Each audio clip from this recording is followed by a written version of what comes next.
I'm hesitant to talk about this because I have already declared the Zoom dead.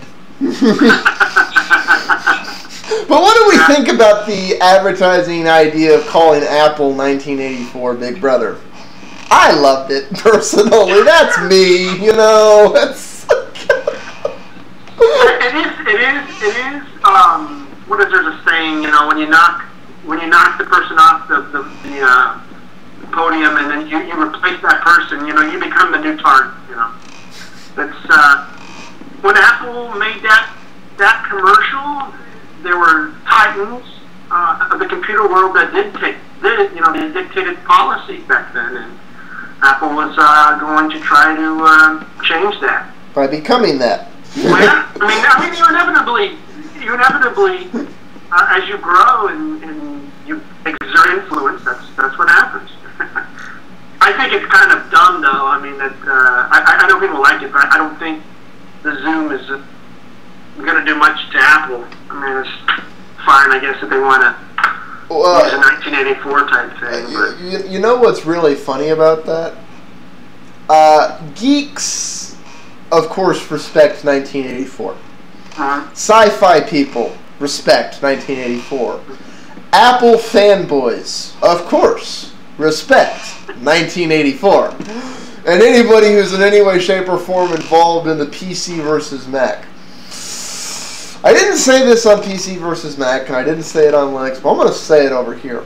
I would be willing to bet 9 out of 10 of the end users have no idea what 1984 or all the white coats were about.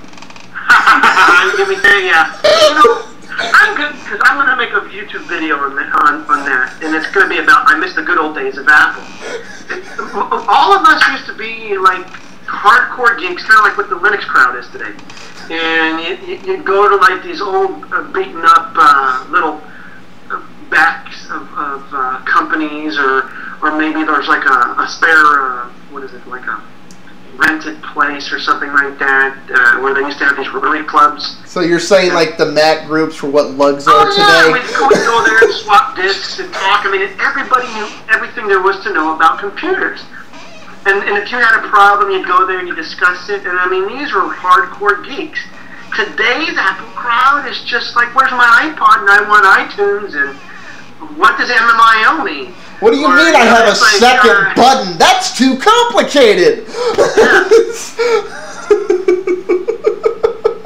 Well, I miss the good old days, the hardcore Apple, and you know, we used to rebel against Microsoft and. Well, but see, the real problem is if you're one of those people today, to a certain degree, you'd have to be rebelling against Steve Jobs and Apple. Well, and I have enough videos where I do criticize Steve Jobs. I know, but it's very hard to be a member of the cult of Mac and trying to decapitate the head. It's just, it is a very different Apple. It's just, you know, I guess the Apple demographic now, the Apple consumer now is drastically different from Apple users of old. I mean, you could bring up just simple terminology, and they look at you like you're stupid, and they just want to know what's the next Britney Spears album coming out. You know, so that's what I've observed. And I'm not gonna. I'll refrain from trying to say that that's how all current Apple. Well, you know, before I started doing that's what I use as empirical evidence. That's what I've observed. I've stood in enough lines at Apple, listened to enough conversations. You know, spoken to enough people to say, man, this is not the days of old where the majority of Apple users just knew all the ins and outs of computers, and you know, we're just hardcore geeks. Well, and I honestly thought that there weren't any left until I started doing these videos, and damned if the geeks didn't come out of the woodwork and go, we're not all fucking retards with our forebrains removed. And I'm glad to see that, because I hate Apple as a company. It gives me hope that when Apple tries to go too far, y'all will fight back because you realize what they're doing. Oh, yeah. But I think the majority of their customers, you know, are literally like all the people in 1984. Well, it's a good thing that we have Big Brother. Big Brother helps us. I can't agree with you more, brother. I'm all for Big Brother. Because that was like the joke of Big Brother, actually, that everybody was for Big Brother.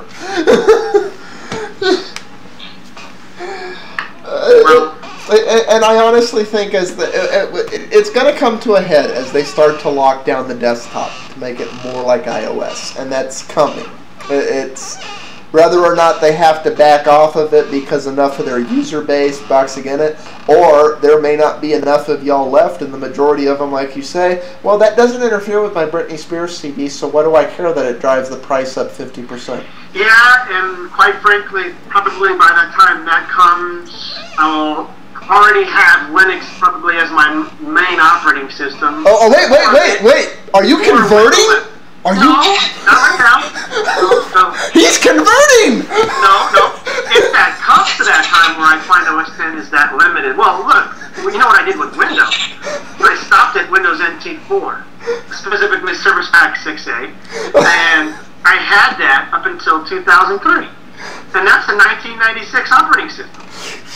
So I could just very well stick either with an old flavor of OS 10, but you know, chances are now that the things are evolving so rapidly that you can't really get away with that as much as I did back in the day. So yeah, if it does come to that being that limited, I could very much see myself using a different operating system. And I do have some hope to see where HP is going to take WebOS and saying they're bringing it to the PC, because that's very exciting. And that is also Linux-based. But you know, we'll have to see how far HP takes WebOS. But the main difference there is why Android's getting fucked up by the carriers. Every bit of Android can be downloaded and is entirely open source. WebOS, the core on which it's based, is not. But the stuff on top is not. No, I know. Yeah. And I'm okay. You know, I know that I accept. You know that not everything is going to be open source, and I'm okay with companies saying, okay, you know, this much is open source, this much is going to be proprietary. Because if it gives me a great operating system experience and keeps the options open, I'm going to be good with it. And you know, Microsoft, even though it was poor execution for a while, tried to do, even though it did a very bad job of it, it really did try to cater to their consumers and say, fine, we hear you, we'll do this. I.e., ActiveX, active desktops, you know, executions within email and things like that. You know, they were listening to the business user, but then everything else was an afterthought, and they're like, oh, we didn't realize we'd break that, or that would create a security hole, or, you know, it would go into that. But at least they did try to cater and give the options to the consumer. And I think if you do have proprietary code and you do keep the options open, I think it's pretty good. Well, and I'm going to sound like a blasphemist here on that particular note, because I'm very much pro-open source and pro-Linux. But at the end of the day, what's more important than open source is that all the API hooks are there.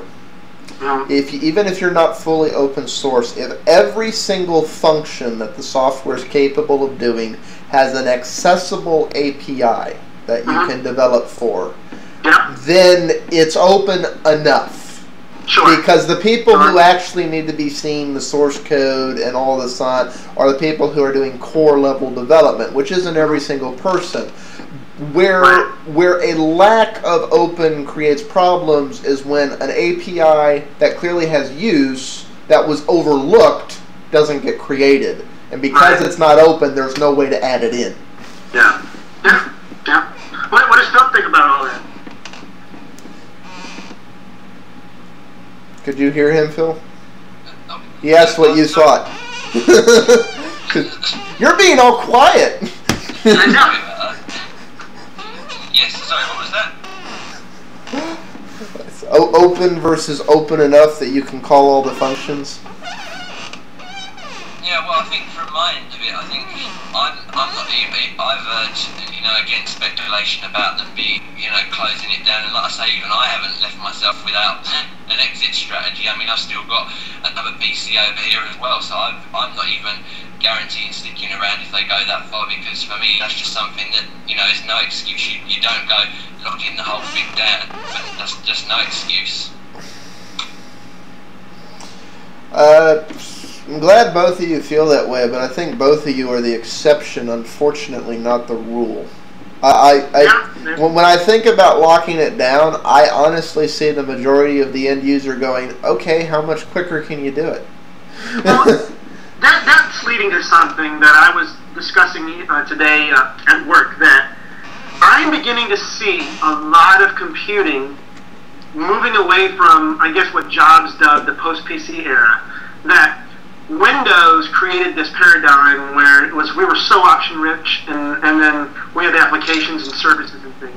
But then the majority of users maybe used 15% of it. And now, because the majority uses 15% of computing, it's just been like, over the years, just narrowing, and it's becoming to like where it's just like simple computing.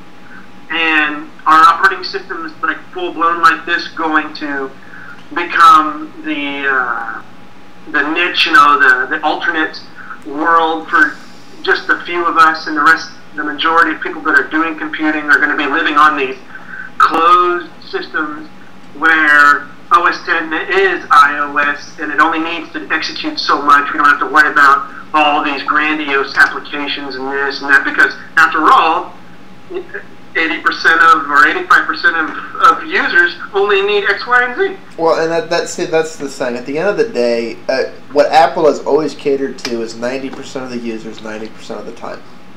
And 90% of the users 90% of the time could give a shit if Apple removed the terminal. They could give a shit if Apple removed the ability to install anything from outside of the OS X App Store. They could give a crap if the price wound up being twice because of lack of competition. As long as it's one button click, they don't care. Well, I mean, the thing is, though, is that from where I'm sitting on the situation, is some of the stuff that I've heard that can't be included because of the terms and conditions for the Mac App Store.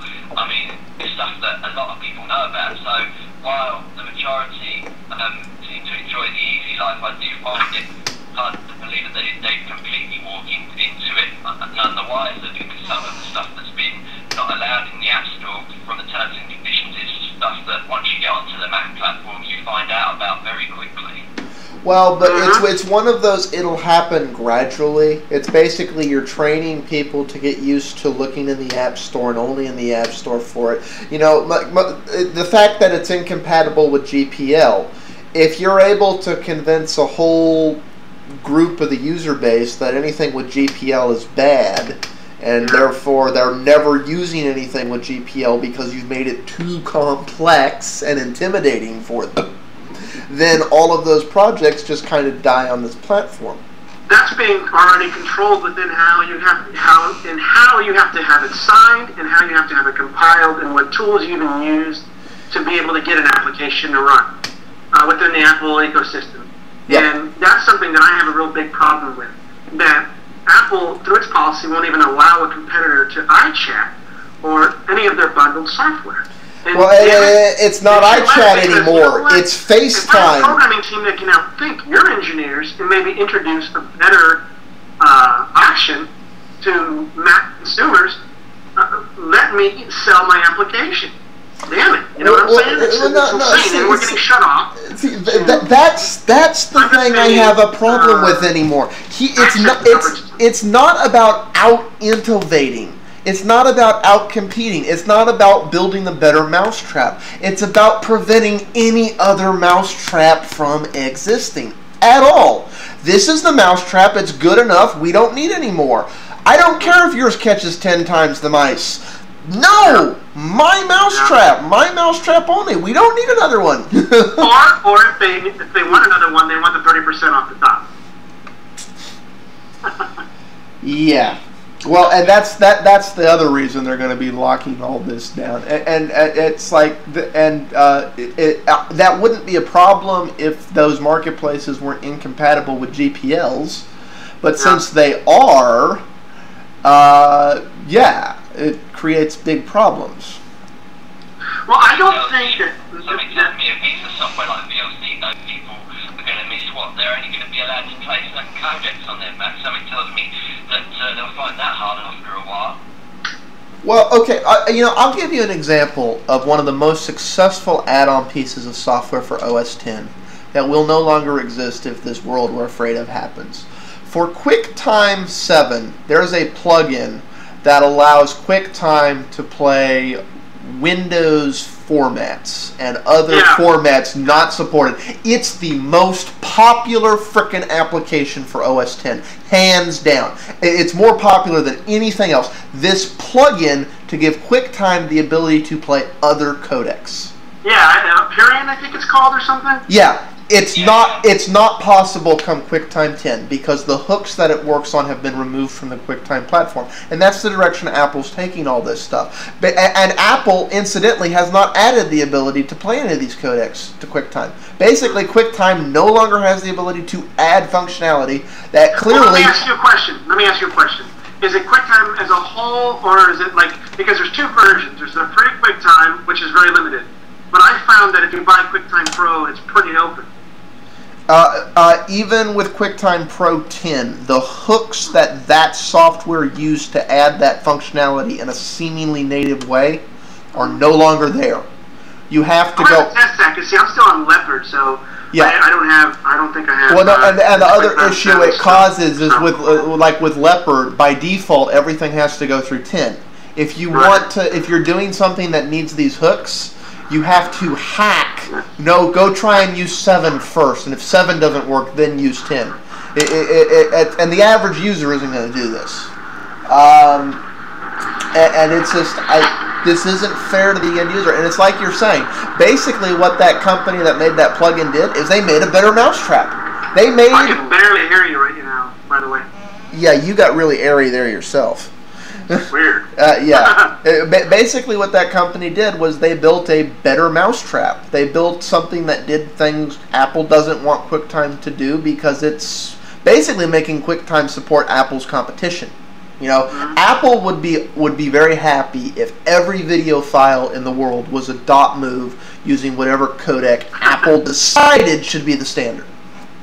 That's Apple's dream world. That's not practical, but that's Apple's dream world. It's like, well, I don't think that Apple, in the end, is large enough in terms of the market share that it has with PC use. I'm going to just, Mac as a PC. It doesn't have enough of a market share, I think, to exert that much influence in terms of locking down. So I think that they have to be careful. Now, if they increase their market share and they exert themselves even further, then they can do as they wish. But I think that a lot of what we see today with Apple being popular, and a lot of Apple fans will hate me for saying it, but I think a lot of it is just a fad.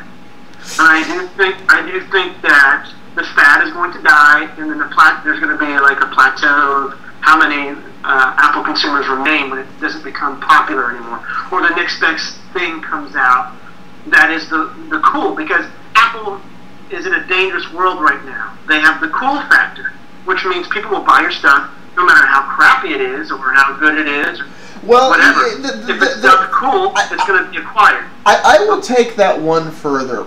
Part of the coolness of Apple is the price tag. And that you can go back through human society for the last 3,000 years. And one of the things that is indicative of class, of being better, is not what you contribute, it's not what you have, it's how much you can afford to waste. And we're getting into a really tiptoey area here, and I'm not like saying that Macs are entirely a waste, but they are priced in such a way that, it's the same thing in the 1800s of, if you were using stale bread instead of plates to serve your food on, you know, you were clearly worth something because you could afford to waste food. There's some of that, but I argue that Mac's form factor, like with the iMac, is too unique. You know, they have now their laptops can be. I always argue that Macs are pretty damn competitive, and they used to be very expensive under PowerPC, but I think under Intel they're pretty damn competitive. I don't think that it's that stratification thing. I think it's got that, it's the artistic thing. It's like, oh, what I have is, you know, they put this much into it. I don't think that people are paying that much more, or even sometimes paying less than, other models that are out there, for OEMs. I'm leaving the custom builds completely out of the equation. Well, okay, there's... It's just this cool thing. The iPod made Apple cool, period. It was ingenious to bring the music and then hip-hop and all this other stuff to brand Apple as this cool thing. And I don't know how long it's going to last. And no matter what you have, because, the iPods, for its other products, it's extremely competitive. I mean, even look at tablets and phones, they're exactly on par and many times cheaper than the competition. So I think and most people enter the Mac world via the iPhone, via the iPod, and now the iPad, which are all extremely and most of the time cheaper, at least from what I found from the competition. So, or equal in price, so that they've acquired this. Well, I've got an iPhone because that's the cool thing now. And when that dies off and it becomes old, there's not a damn thing that Apple can do. When something else comes up and go, oh, hey, wait a minute, that's cooler, and that new product or new company requires the cool brand for that time, then that's it. I'm not saying Apple's going to die. I'm just saying it'll just drop and plateau. And, I'm not necessarily disagreeing with you, but you're assuming something that is desperately missing from the computer industry right now, and it pains me to say this, but the reality is, for your hypothetical to occur, some other OEM that either exists now or that is a gleam in some technical person's eye needs to grow a set of balls and say, this is how we're doing it, rather than chase everybody else. Sure. Because the reality is that doesn't exist in the computer industry right now. It's not about, in the computer industry as a whole, whether you're talking about music players, computer systems, all in one form, it's, well, that's selling, let's copy it. Rather than, I don't give a shit about that, I want to do this. Nobody has that set of cojones. Well, I hope HP does well. They don't have the charm that Apple has in terms of presentation, but look, they've got vision. HP, it's not HP. They hired the Palm engineers, and Palm had all this great ideas, and they are former Apple employees, a lot of the Palm engineers. Yeah. And I watched them. They've got awesome stuff. They've got awesome stuff, but somehow it never quite manages to make it through the HP cog machine to the end user. Well, that's remained to be seen. I know HP's got a hell of a logistical network that Palm never had. They've got a tremendous amount of connections that Palm never had. And I'm hoping that HP says, fine, you guys do what you do, you think what you think, do your R&D, do all that. Yeah, we want to we're going to set target goals from our expectations, but utilize our logistics, utilize our network, utilize our reach. Because a lot of that is a big factor that Palm did not have and was struggling with when it also didn't help that they were that close to bankruptcy and didn't have any capital to take advantage of anything. They were they were heavily in transition a lot. So hopefully HP solidifies that, steps out of the way somewhat, lets them be creative, and kick ass, because I was totally floored and impressed with what I saw with WebOS. So it would be nice to see a good three-way competition. Yeah, it would. Okay, anything else we want to go into, or do we want to tail off here? It's up to you. Silent one? I don't mind. Okay. It's like, I think we've actually gone through everything. I mean, the reality is there's not a lot of... Everything that's going on in the iWorld right now is theory and innuendo. As a matter of fact, that's what I should have called this episode. I go, oh, there is the bit. I should have called it theory and innuendo, because that is. I mean, the reality is everything's in transition. We don't know if Steve Jobs is ever coming back to Apple. Well, I want to say, before you close out, I wish the man all the best. I mean, he's done a lot for the computer industry. You know, and man, I hope he's got a speedy recovery. We can, see him back, and he can retire gracefully on different terms than he has now. Even me, with all of my hate of Apple, and I always love to frickin', pitchfork up Steve Jobs. I love or hate Apple, you have to admit Steve Jobs has contributed a lot to the computer industry, and he deserves a measure of respect. It's not good to kick him while he's down right now. I hope he gets better. Well, here's what I honestly see happening with Steve Jobs. If he takes a turn for the worst, Apple's going to have a transition. I think they can handle it, but they're going to have a transition. What I'm hoping happens is he gets better. And what I honestly see happening is if he gets better, he's going to come back, but he's not going to be the main guy. It's going to be the people who are largely running things now who are going to do the next few announcements. And he'll be like a guest speaker to help get the Mac juice flowing. But he won't be the main guy. And over the course of a year or two, he will less and less to retire. I mean, he's been doing this for 20 plus years. He's getting he's kind of earned retirement, and I'm sure he's getting a little drained too. That's so. Maybe he's still got a lot of fire. I don't know. I haven't read any biographies on him, so who knows. But I'd rather him be able to retire on his terms. Here's the thing. I'm all for him retiring on his own terms, and he could probably stay around for another decade if he wanted to, assuming he gets better. But here's the thing. I'm not sure he should. I'm going to get flack from people for saying that, but it's one of those. This is an excuse for him to go out gracefully and let Apple evolve as a company. On his terms. On his terms. Video that I published that I'm not afraid of an Apple without Steve Jobs, and maybe it'll bring good things. There's a lot of things that would be very good if Apple would do them. Apple will never do as long as Steve Jobs is in charge, because they are not things Steve Jobs wants done. But it's just that's the debate for another time. I don't want to get into anything done on that as things stand right now.